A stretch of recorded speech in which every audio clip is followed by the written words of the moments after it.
Merhaba, tutaj Magda z kanału Kawa po turecku. Jak widzicie, zaczęłam powoli pakować walizkę, dlatego że jutro zaczynają się ferie jesienne w Turcji, więc Nuri będzie miał tydzień wolnego od szkoły i dlatego jutro wyjeżdżamy, jutro mamy samolot i spędzimy te ferie jesienne częściowo w Burdur u Nuriego rodziny, a częściowo w Antalii. Jedziemy właśnie do Burdur, do rodzinki też z jednego konkretnego powodu. Słuchajcie, dzisiaj Nuriego młodszy brat wyszedł z wojska, wraca do Burdur, więc jedziemy się oczywiście z nim spotkać.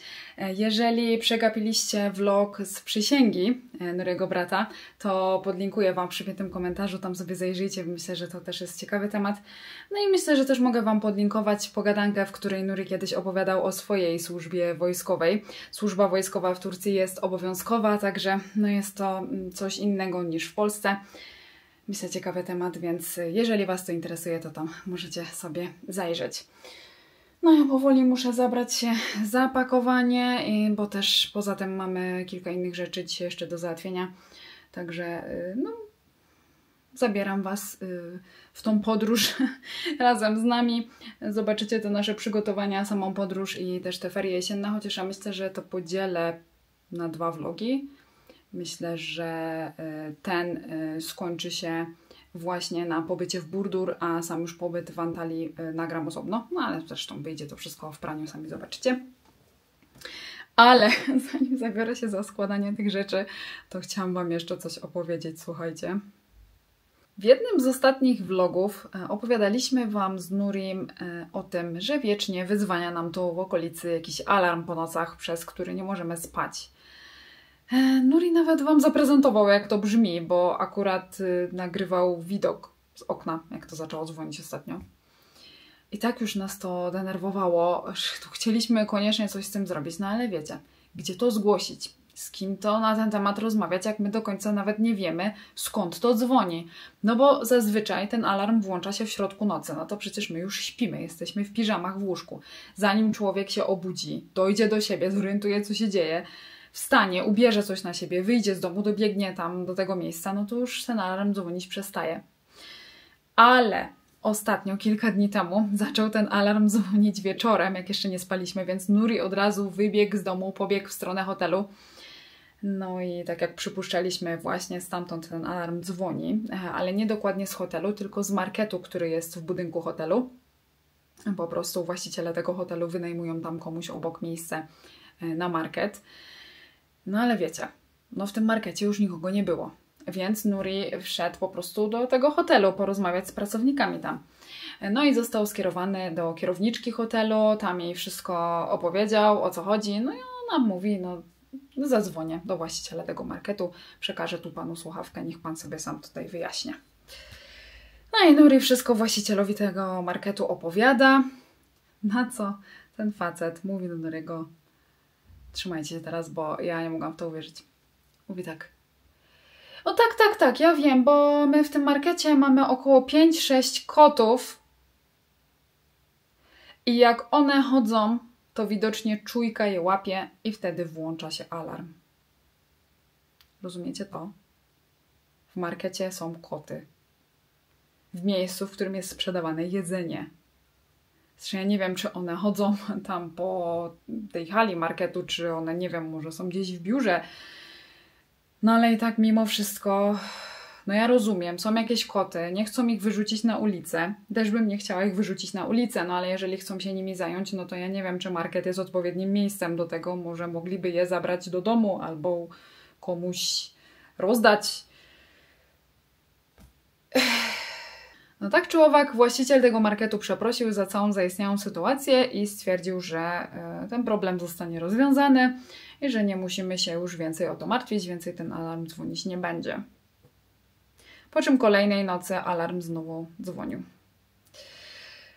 Więc no po prostu już nie wytrzymaliśmy i zadzwoniliśmy na policję. No i zobaczymy, czy tym razem to coś dało, czy alarm będzie nadal dzwonić. Jeszcze teraz na tydzień wyjeżdżamy, to może przez ten tydzień coś się też rozwiąże i jak wrócimy, to już będzie po wszystkim, mam nadzieję.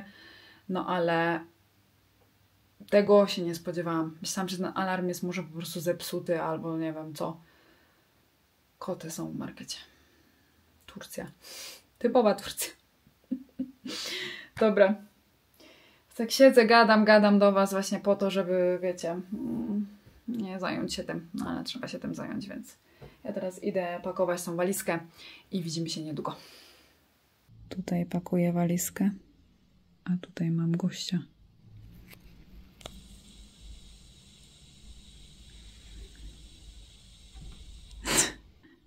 Odleciał. Poza pakowaniem jest jeszcze jedna rzecz do załatwienia dzisiaj. Tutaj w naszym składziku trzymamy opony zimowe. Tak jest. Trzeba już jest czas, trzeba zmienić. Tak, tutaj je trzymamy, bo nie mamy takiej prywatnej skrytki w piwnicy, żeby gdzieś indziej je schować. Więc są tutaj.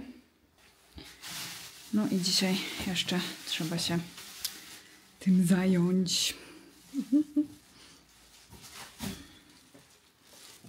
No wiadomo, jakbyśmy mieszkali w jakimś cieplejszym regionie Turcji, to pewnie byśmy tych opon nie wymieniali, albo byśmy używali takie wielosezonowe. No ale tutaj trzeba, tutaj mamy mroźne i śnieżne zimy.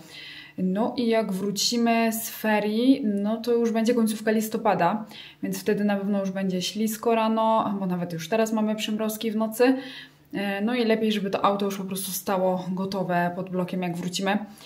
No i też im później, tym większe będą kolejki tutaj po prostu do wymiany tych opon, bo wszyscy naraz w listopadzie właśnie to tutaj robią.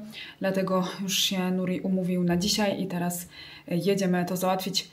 Pojadę też z nim i coś Wam z tego może ponagrywam. Jedziemy. Idę.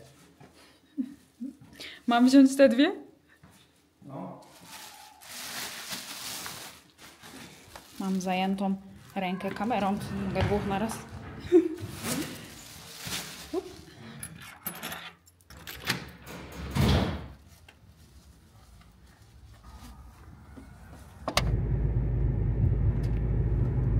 Jedziemy. One nie wchodzą do bagażnika? Nie. Jesteśmy. Bırak çaz gideceğiz. Tamam. Yıkatacaklar mı? Yıkatacaklar mı? Tamam. He abi.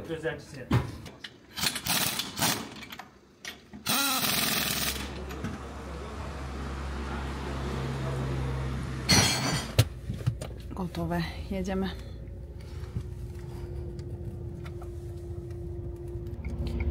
No i wracamy do domu. Auto gotowe. Zmienione są opony na zimowe i auto też jest całe wyczyszczone i w środku, i na zewnątrz. I to wszystko razem kosztowało 700 lir. 400 zmiana opon, 300 sprzątanie w środku i na zewnątrz.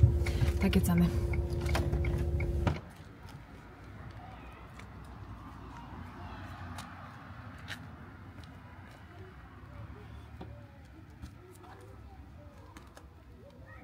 No fajnie zapakowali w ten stretch. No, zawsze mieliśmy zapakowane tak w workach. No tutaj jest taki klimat, gdzie trzeba zmienić opony. Naprawdę są ostre zimy tutaj. Czasem jak się nie wspie do pasa, więc na lodzie trzeba jechać do szkoły nawet. No zawsze zmieniamy co roku. Trzeba.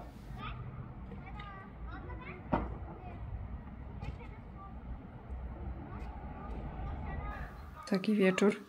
Tutaj mecz. A tutaj praca w re.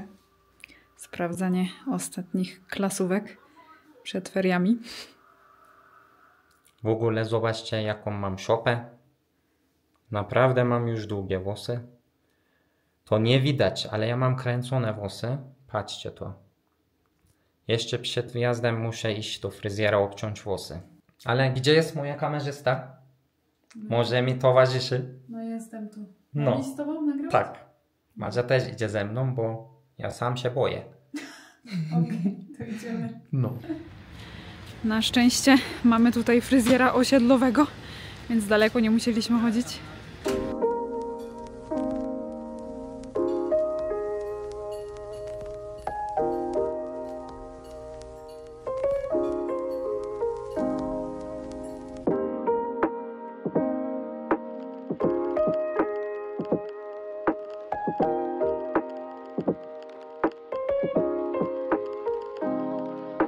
Turcji u męskiego fryzjera.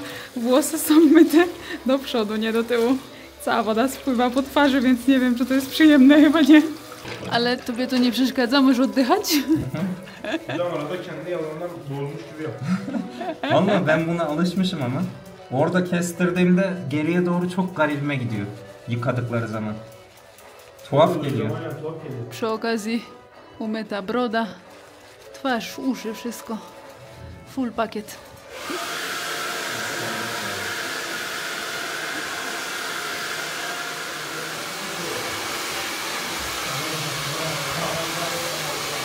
No i jak? No jak widać, wyglądam do ludzi już. Nie? No dobrze, to teraz ja idę już do łazienki zrobić swoje spa, się wypindrzyć przed podróżą, więc widzimy się jutro już w podróży. Ty znowu kichasz?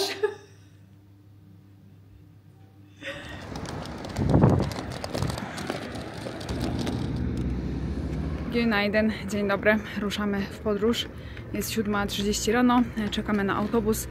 Przyjedzie za chwilę autobus zabierający nas na lotnisko. O, lotnisko mamy 100 km z Erciś w Van. No i nie musimy jechać samochodem, nie musimy zostawiać samochodu na parkingu lotniska, bo mamy tutaj autobus prosto z naszego osiedla, nas zabiera i prosto na lotnisko zawozi. Także czekamy teraz tutaj pod naszym osiedlowym centrum handlowym i za chwilę autobus po nas przyjedzie. Nuri jeszcze poszedł tylko wypłacić gotówkę. No i za chwilę ruszamy.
Zobaczcie, to lotnisko w Antalii jest w remoncie, w przebudowie i stoimy w takim tłoku. Nie jestem w stanie w ogóle zobaczyć, które walizki jadą, bo na jeden tutaj pas wrzucają walizki z 4 samolotów naraz. Nic nie widzę. Mamy walizkę. Czekaliśmy już trochę ponad pół godziny. Teraz idziemy na tramwaj.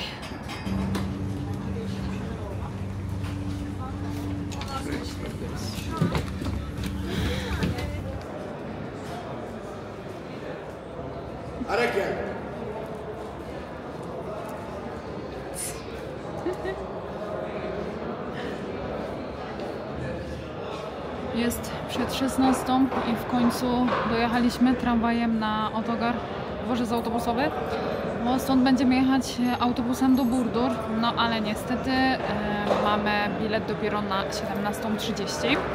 Jest autobus wcześniej, ale na niego biletu kupić nie możemy i zaraz Wam pokażę dlaczego, bo myślę, że to jest duża różnica kulturowa między Turcją a Polską.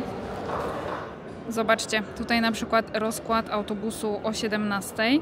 Są wolne miejsca, ale nie możemy jechać, bo Nuri nie mógłby kupić biletu. Zobaczcie, na kolorowo zaznaczone są zajęte miejsca, na niebiesko zajęte przez mężczyzn, na różowo przez kobiety.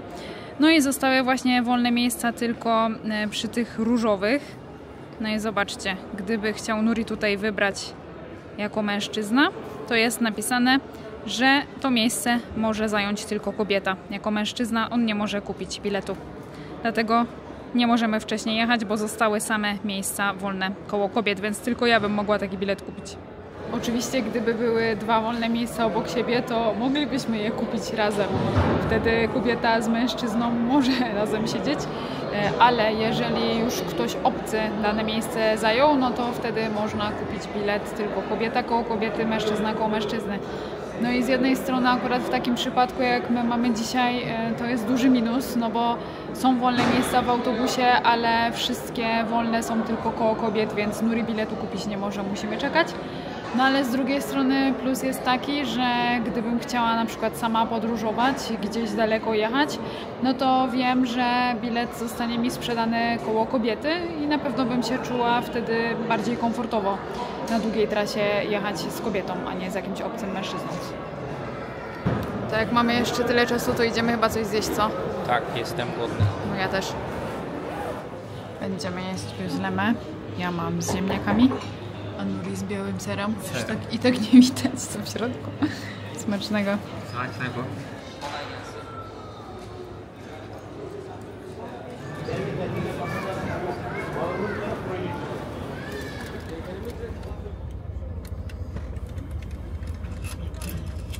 Grasz sobie?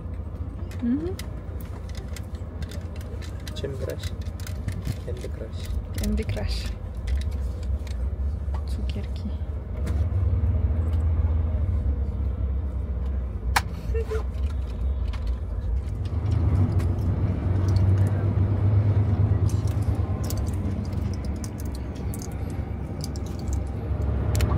Dostaliśmy wodę w takim kubeczku jak jogurt.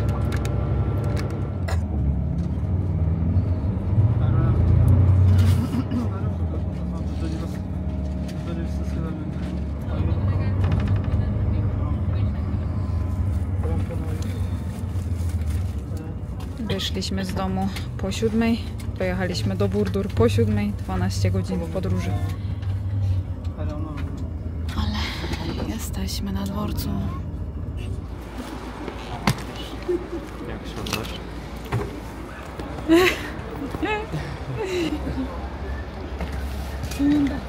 Ben sizden önce geldim. Çok erken gelmişsin. Saydamlı. Geçmiş olsun. Bitirip gel. U babci w domu jest cały czas piec, który nazywa się po turecku soba. Pali się w nim na węgiel, na drewno. I właśnie na tym piecu już nam się gotuje woda na herbatę. Tutaj w tym czajniku na piecu też tutaj podpiekamy trochę chlebek, żeby mieć chrupiący do śniadania. Śniadanie jemy siedząc po turecku. Tutaj tym sobie przykrywamy, żeby sobie nie ubrudzić piżamy. I mamy jajka gotowane, trochę warzywek, oliwki, sery z bazaru, tutaj orzechy, krem czekoladowy, dżem, no i oczywiście herbatkę. Smacznego! Siedzimy właśnie w aucie, czekamy jeszcze na babcię, się szykuje, zaraz przyjdzie i jedziemy dzisiaj z babcią do szpitala, do lekarza, do ortopedy. Więc pomyślałam, że przy okazji ja też sobie umówię wizytę do dermatologa i przy okazji to też załatwię. O, męczę się cały czas z moją kurzejką na dłoni. Już mam ją bardzo długo i tyle razy już byłam w wersji szpitalu i w państwowym i w prywatnym, żeby tą kurzejkę wymrozić i ona ciągle mi nawraca. Próbowałam też różne jakieś tam sposoby z apteki. Smarowałam też jaskółczym zielem zbieranym w Chodzieży nad Jeziorem przez całe lato. No i niestety ta jedna kurzejka jest tak uparta, w kółko wraca, więc zobaczymy. Może tutaj w Burdur w szpitalu coś innego mi poradzą. Chociaż podejrzewam, że znowu i tak to się skończy na wymrażaniu. Zobaczymy. A jeżeli wy macie jakieś sprawdzone sposoby na kurzajki, to napiszcie mi w komentarzach. A my za chwilę jedziemy, więc przy okazji też zobaczycie sobie, jak państwowy szpital w Burdur wygląda. Ogólnie z opieki zdrowotnej w Turcji jestem zadowolona. Bardzo to szybko, sprawnie zawsze idzie.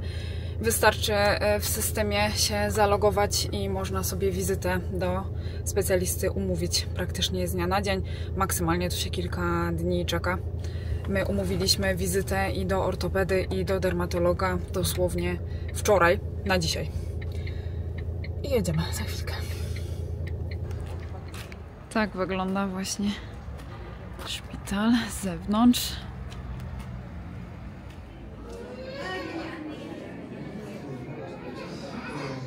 Różnica między Polską a Turcją też jest taka, że jak chce się umówić do specjalisty, to nie potrzebuje skierowania od lekarza rodzinnego, od razu do tego konkretnego specjalisty się umawiam. I nie ma też jakby osobnej przychodni z tymi specjalistami, tylko oni przyjmują w budynku szpitala państwowego. Po prostu szpital jest podzielony na część, gdzie się leży na oddziale i część, gdzie przyjmują specjaliści. Także tutaj właśnie teraz jesteśmy. Jak widać, RODO w Turcji nie obowiązuje. Już po wszystkim, znowu mam to zamrożone, ręka oczywiście piecze. Zobaczymy, może tym razem zajedzie jakimś cudem.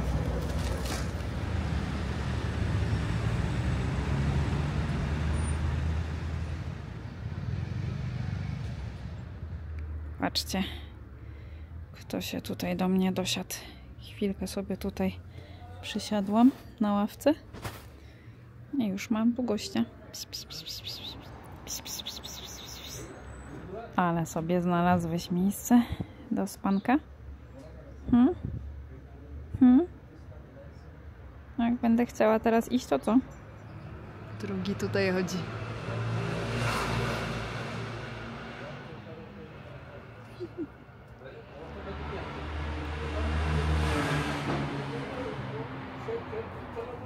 Jesteśmy w Migrosie i znalazłam coś, co pierwszy raz widzę w Turcji. Zobaczcie, kalendarz adwentowy. Wow! Zawsze trzeba było to kupować w jakichś sklepach ze sprowadzanymi słodyczami albo przywozić po prostu z Polski. Pierwszy raz to widzę tak normalnie w tureckim markecie.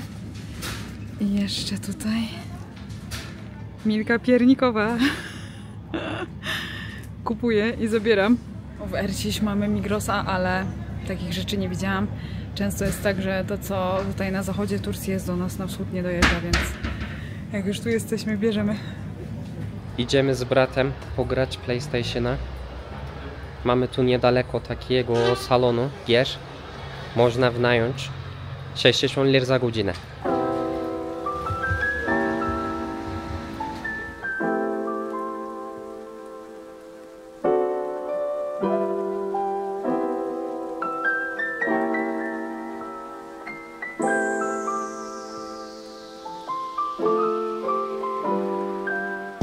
I tutaj powoli będę już kończyć tego vloga. Mam wrażenie, że nagrałam bardzo dużo materiału.